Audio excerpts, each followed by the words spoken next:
Welcome to the deep dive. We're cracking open your notes on sociopathy today, and I have to admit, this one has me really curious. Yeah, it's a topic that, it tends to capture the imagination, right? People hear sociopaths and they immediately think movie villains, but as you've probably gathered from your research, it's way more complicated than that. Right, like I was reading about the difference between cognitive and affected empathy, and I don't know, that's why I got my head spinning. Yeah, yeah, it's a really important difference. Think of it this way. Imagine someone's telling you about, like, a personal loss, right? Cognitively, you can understand that they're grieving. You know what the appropriate thing to say is. Maybe you even know, like, how their culture expresses mourning.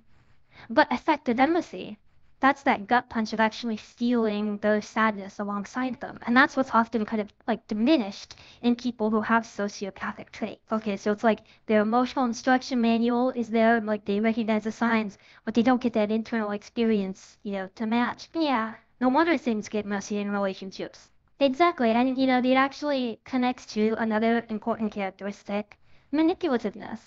Now, this doesn't automatically mean, like scheming, but as much as we all kind of love that in it because they're grasped on like the emotional impact of their actions might be weaker, manipulation becomes like a tool for them to get something they want, even if it means, kind of bending the rules a little bit, bending or breaking social rules that we might take for granted. So it's less about consciously being bad and more about just like a different internal calculation of like cause and effect when it comes to other people. You hit the nail on the head, and of course, this doesn't excuse any harmful behavior, but it adds, a layer of complexity to it, which is often missing from how it's portrayed, in media and things like that. It's the why behind the what that's important to understand this.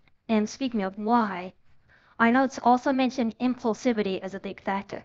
How does that fit into all of this? That's a great question. Okay, so think of it like this. Imagine that your brain has this internal thermostat, right? For stimulation. And for someone with sociopathic tendencies, that thermostat might be set way higher. They just crave more intense experiences, which can totally manifest as like risk-taking behaviors. Yeah. This might mean that, they're really into extreme sports, but it could also manifest as, recklessness in relationships or even with their finances. So what might seem to us like a calculated risk could just be like their version of like feeling excited about something. Yeah, exactly. They might not actually be consciously choosing to like disregard the consequences as much as the internal gate for those consequences is just wired a little differently. Wow, okay. So we got this impaired empathy, this different way of approaching manipulation, this heightened need for stimulation. It's like all these puzzle pieces are starting to come together, but I still feel like something's missing. Like if these traits are often so subtle, how do people end up in situations that are harmful? What's the bridge between these internal things and how it actually plays out? Well, that, my friend, is where that superficial charm comes into play. And trust me, it's not always as dramatic as it looks in the movies, but it's a fascinating piece of the puzzle, and one we're going to get into much more in the next part of our deep dive. Okay, so we left off talking about superficial charm, and you said it's not always like a Hollywood drama or anything, but it is a factor in how things can, go wrong. Oh, absolutely, yeah. Think of it like this. You know how, like, an anthropologist will study a new culture? Someone with sociopathic traits kind of does that with the social world. They're picking up on the customs and the language and how people are supposed to act in this case, like how to be charming, how to make people like them. But that charm, it might not actually line up with how they're really feeling inside, So it's more about, like, mirroring what they think the other person wants, even if that's not what's actually going on for them. That's it. They become, like, masters of impression management. It's like they're presenting this like carefully crafted persona to try to get trust, affection, all of that. And at first, it works. People love charisma, right? They want to feel seen, understood, which makes it even harder when down the line those expectations don't match up at all. Exactly, because here's the thing. Keeping up that act, it's work. And over time, those cracks, they start to show. The mask can slip, right? And for the person who's like been pulled in by all that charm, it's incredibly confusing. They start to question themselves, make excuses for the other person's behavior. They might even blame themselves. So they'll say, if it seems too good to be true, it probably is. And that's why, getting what's really going on here is so important. It's not about writing someone off as like a bad person, but more about recognizing that disconnect between what you see and what's actually happening inside. Because once you get that, you can start to see other like red flags, things that tell you, okay, maybe I need to be careful here. Okay, so let's talk about those red flags. We touched on a few earlier. Like blaming others, those like really intense up and down relationships. What else should people watch out for? One of the biggest ones is this pattern of not taking responsibility for anything. There's always an excuse, always someone else to blame. It's never their fault. And because they're so good at, spinning things, it's easy to get caught up in it. So you end up like second guessing your own gut feeling. Like maybe I'm the one who's misreading all of it. Totally. It can really mess with your head, you know? It's draining. Another thing is like a lack of real remorse or empathy. They might apologize, but it feels empty, Like it doesn't really mean anything. So like they know the words to apology, but it doesn't land because it's not actually how they feel. Exactly. Now this is important. These are just potential warning signs, right? Not a diagnosis.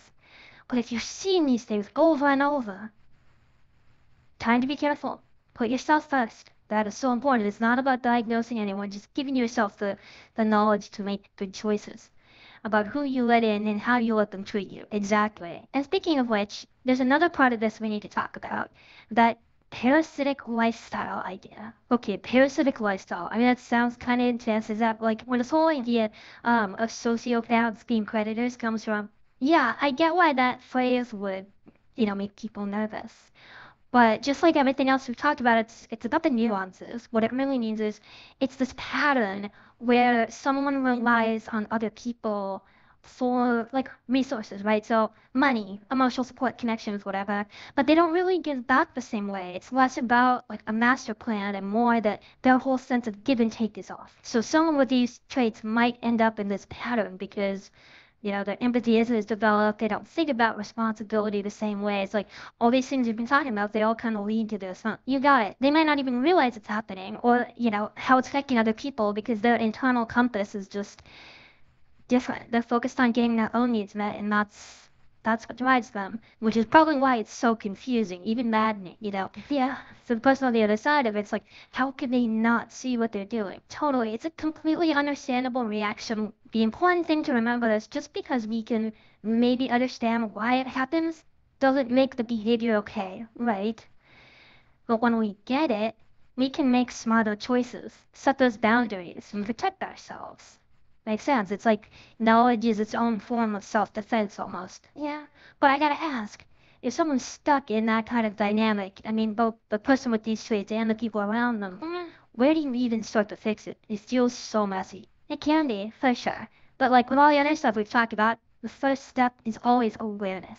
And that's often the hardest part. Awareness of what, exactly? Awareness of like the patterns you fall into, the roles you're playing, and honestly, whether real change is even possible. Sometimes, and this is tough to hear, the best thing you can do is walk away. You mean like walk away from a whole relationship? What about that thing everyone talks about, that feeling being pulled in, even when you know it's not good for you?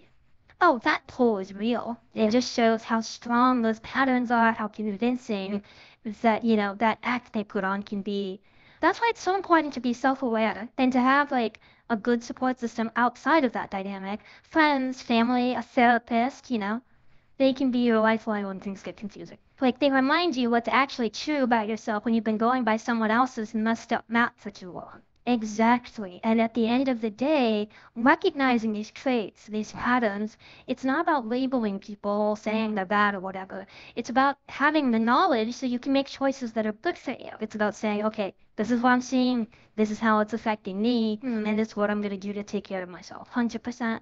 And sometimes taking care of yourself means stepping back, reevaluating, maybe even walking away. It's not always easy, but it's about putting your own well-being first. This whole conversation's been honestly eye-opening. I'll admit I started out with those like Hollywood images in my head, right? But you've really broken it down in a way that makes sense. There's such a difference between that caricature of a sociopath and like the messy reality of how it actually shows up in people's lives. I'm glad to hear that. And remember, getting all this isn't about letting bad behavior slide. It's about getting out of that fear and judgment and moving towards, knowledge.